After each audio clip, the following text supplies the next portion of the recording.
قرآن نازل ہوا وہ بھی امی، آپ صلی اللہ علیہ وسلم امی تھے، اور آپ کے سامنے جو صحابہ کرام تھے وہ بھی امی تھے۔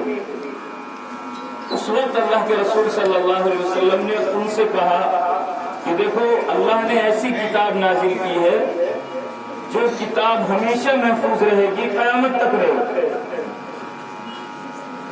ہمیشہ رہے گی، دنیا کے ہر ہر خطے میں ہر ہر علاقے میں وہ کتاب پہنچے گی۔ آج دیکھ لیجیے، ہم اور آپ سمجھ لیجیے کہ اس وقت جو وعدہ کیا گیا تھا وہ وعدہ پورا ہوا یا نہیں ہوا۔ اس وقت جو وعدہ پورا ہوا کیا گیا تھا وہ وعدہ پورا ہوا یا نہیں؟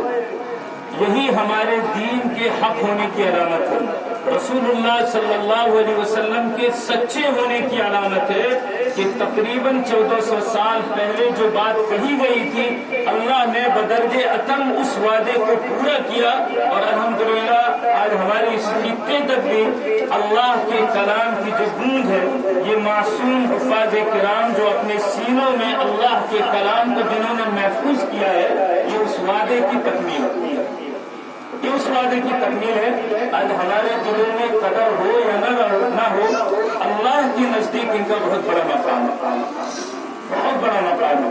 اس لیے نبی پاک صلی اللہ علیہ وسلم نے ارشاد فرمایا کہ جو قرآن کریم کو حفظ کر لیتا ہے، ہم نے آپ نے بارہا سنا ہے، پڑھا ہے کہ جو قرآن کریم کو حفظ کر لیتا ہے وہ حافظ قرآن، وہ تو جنت میں جائے گا ہی۔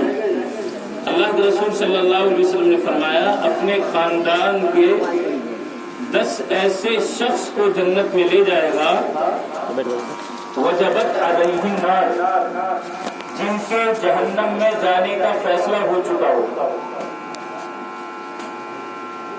کس نے کہا، کس نے فرمایا؟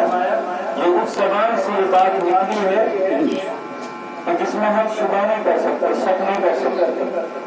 جو اللہ کے رسول صلی اللہ علیہ وسلم کے کلام میں شبہ کرے، شک کرے، وہ مومن نہیں ہو سکتا، وہ مسلمان ہی نہیں ہو سکتا۔